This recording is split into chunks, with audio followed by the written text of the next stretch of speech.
everyone, and welcome back to Reset with Coach Lowe. Today, I am so excited because I have my sister with me, Angela Allen.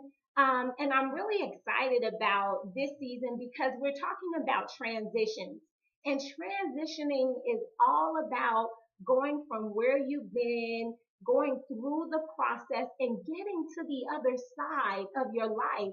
And so Angela has had an awesome opportunity to just develop this amazing testimony of how her husband Foster passed away only a few years ago, and she and her younger daughter Amaya were left behind.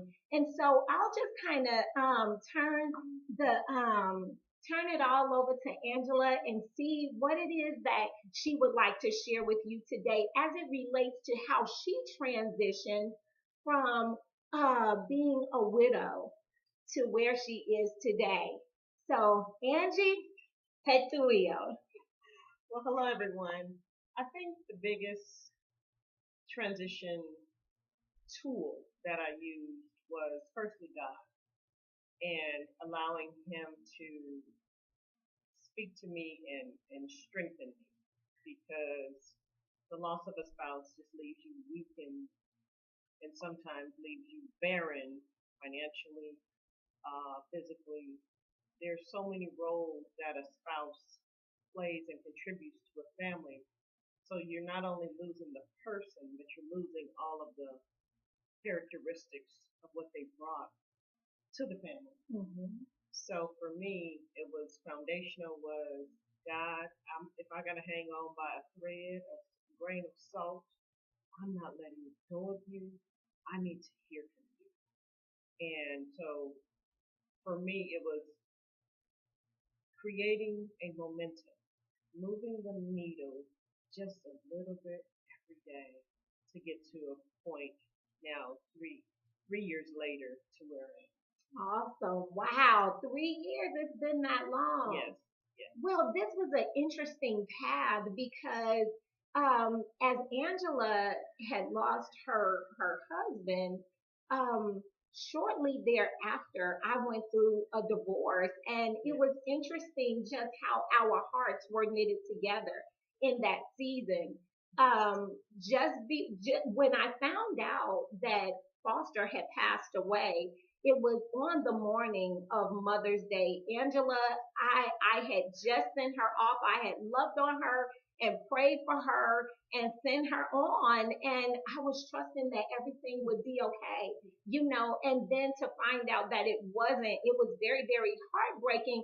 But what was interesting in that season is just the power that we have in community. You yes, think, yes, because us being as close as we were, as we are, I just I didn't think that something like that would have affected me the way that it did about your husband. yes, So it would have been one thing if it were you that I lost, but I really didn't have the relationship with your husband. But because of our closeness and our sisterhood, it was almost like I lost my husband, and that was what it felt like. My heart was broken, and I went through yes, some kind of crazy grieving process.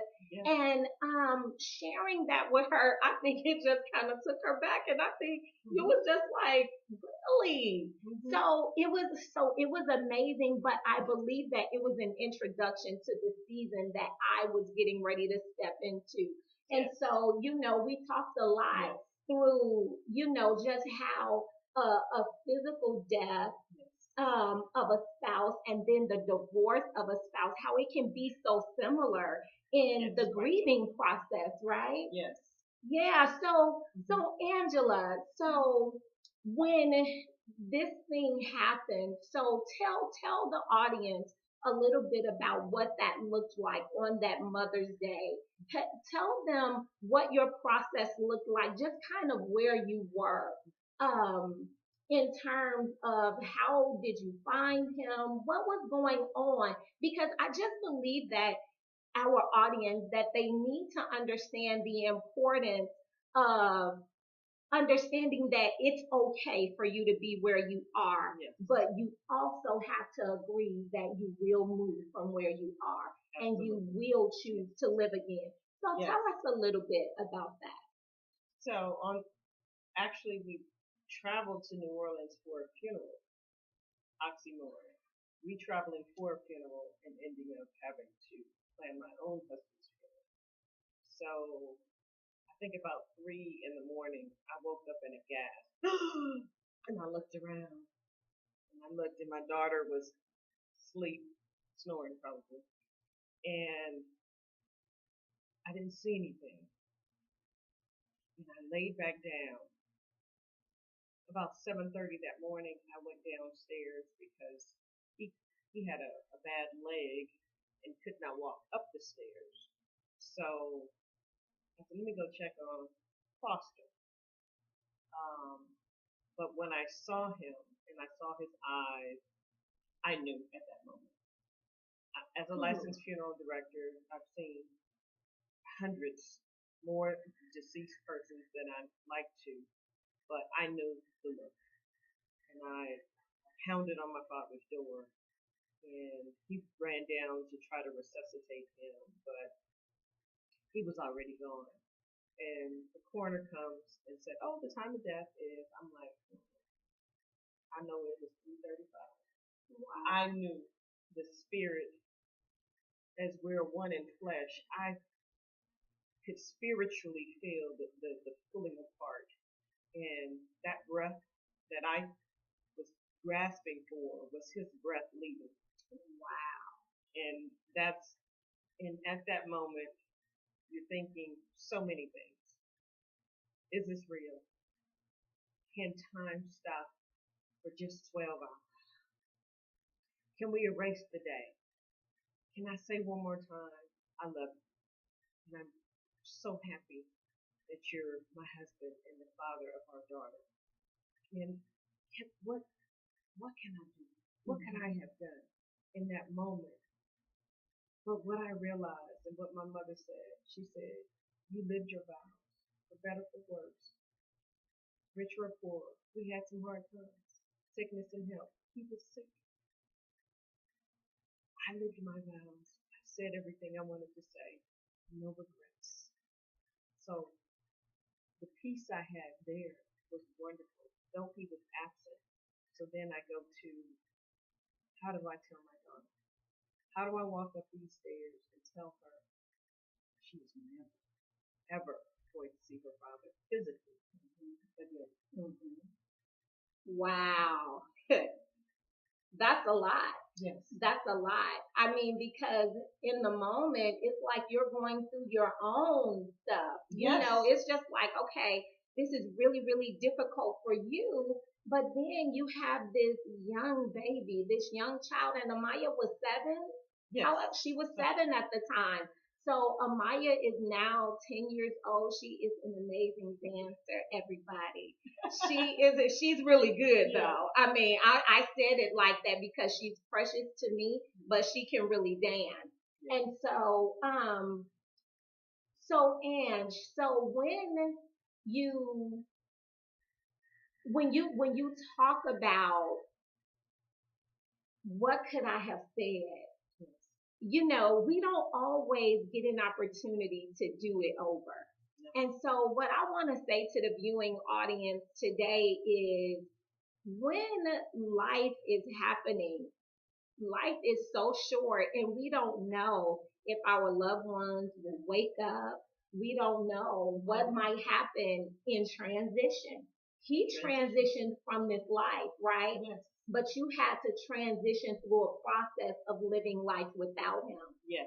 So help the viewing audience to understand, okay, so you went from losing your spouse and then we did the book Roses and Thorns Yes. together, and I'll have to tell you guys, she has been a blessing to so many young widows because you never think that you would lose the spouse of your life, the love of your life in your early 40s. Right. You just don't think about it like that. And then you lose your spouse, and it's just like, okay, so what do you do next? And so you Yes. have been that bridge for many women. Yes. So tell us a little bit about what your feedback has been from the book that we collaborated on, a book called Roses and Thorns, Yes. Navigating the Trials and Triumphs of Life, alongside Yes. 5 other women.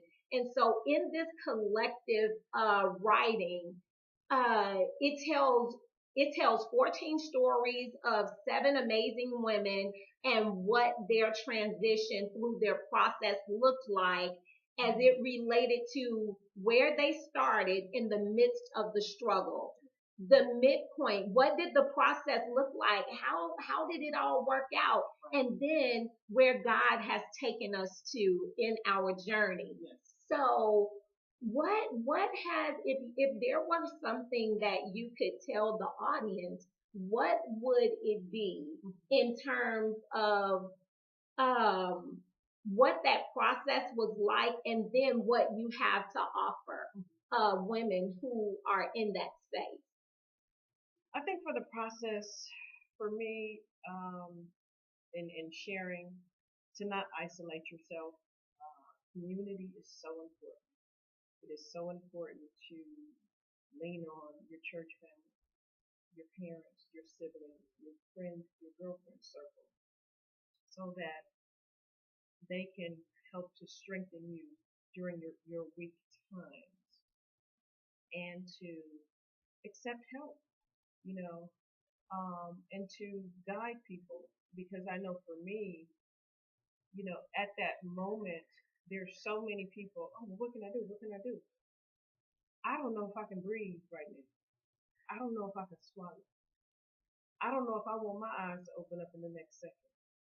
So, like Lolita, in terms of what she did was to offer, well, I can, and that is what you need. So if you're helping somebody through this process, offer a solution. Well, Angie, I can do so and so. I'll bring you dinner tomorrow. I'll take Amaya to dance on Wednesdays for September. Whatever.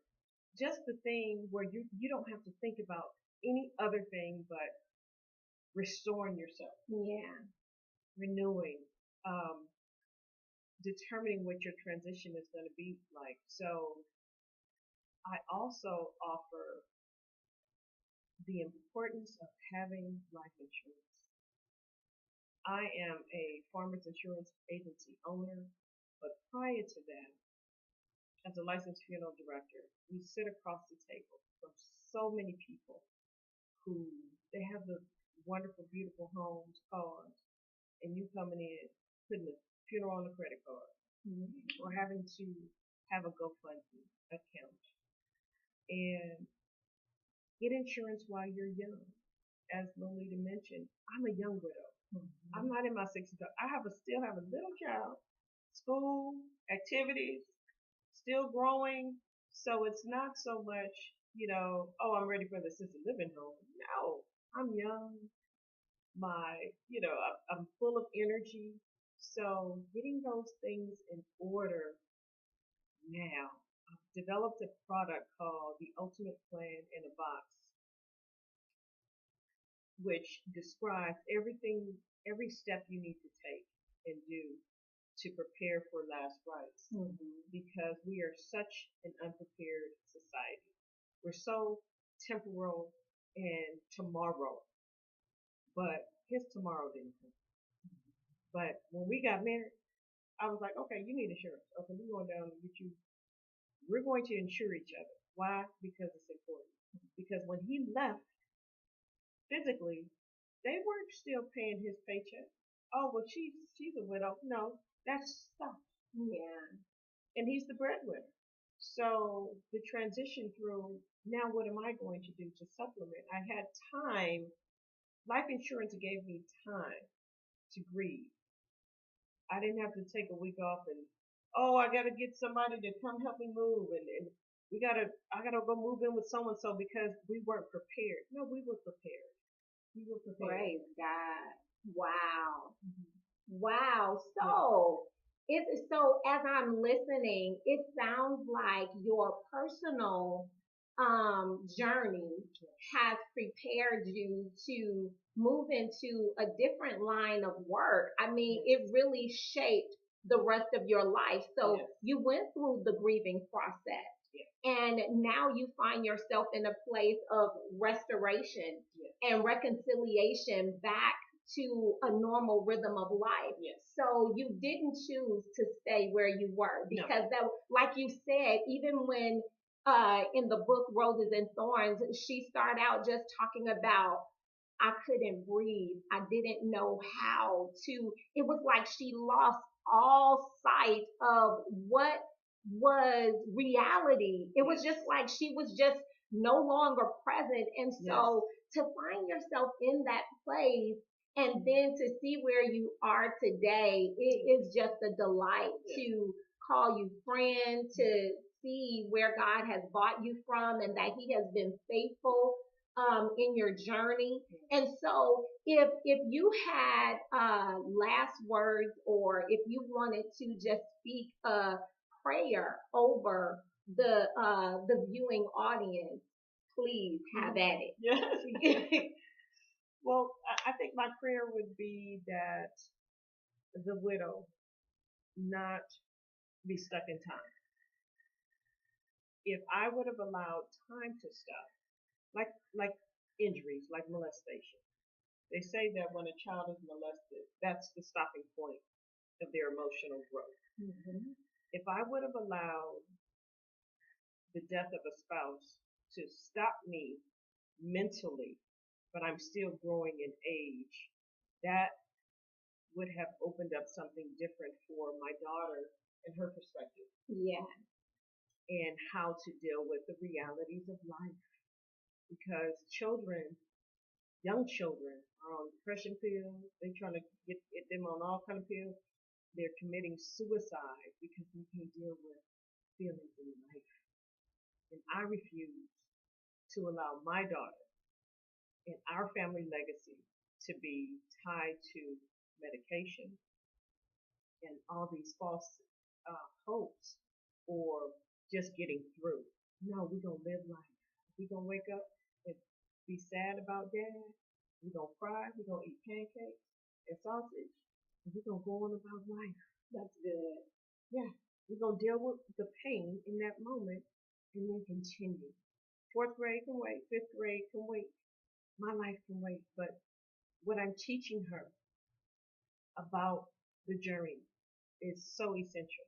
So I would say, be careful how you impart what you're imparting to your children. Why? Because they're watching you. They're watching to emulate you and allow them freedom to talk and be angry. So if you're angry, we're going to go to Goodwill, get some plates, and we're going to go smashing something. Yeah, we're going to get that anger out. Yeah. So watch how you're processing through that journey and move the needle. Move from one place to the next. Try to set a plan and keep your heart open for loving again. Oh, that is awesome. So loving again. All right. So I hope someone out there that will tune in to Reset. I hope that you were able to hear Angela's heart. She got up, everybody. She got up. There was a season that she grieved through the process Yes. and she had to decide. Is that safe to say? I had to You decide. have to make a decision, friends. You have to Yes. decide to get up. And so I compel everyone under the sound of my voice, wherever it is that you find yourself and whatever the transition is, that you make the decision to get back up, to reset your mind and reset your heart, to do it differently, to think it differently, to speak it differently, to walk it out differently. But you've got to walk through, even though you've lost something. You're leaving something behind in the past, right? Yes. You're leaving Yes. something behind in the past. When I divorced, I left my whole life in the past. I mean, Yes. I originally called my chapter in the book "The Death of My Life as I Knew It." That was Right. crazy because Hmm. we had me and my spouse, we have built a long life Yes. together, being together 18 18. years and married 14 of those. It is not easy, friends, but just because it's not easy doesn't make it wrong. So, what I want you to decide today is that no matter what decision you have to make right now, today, Yes. would you agree? Yes. Make the choice to move forward. Make the choice to reset because until you reset the way that you think, there is no moving forward. Like you said, you Yes. have to go through the grieving process, Yes. right? So we have to make those decisions. Yes. And today, I just want to thank my Yes. sister Angela. Thank you so much for coming on to Happy to be here. reset.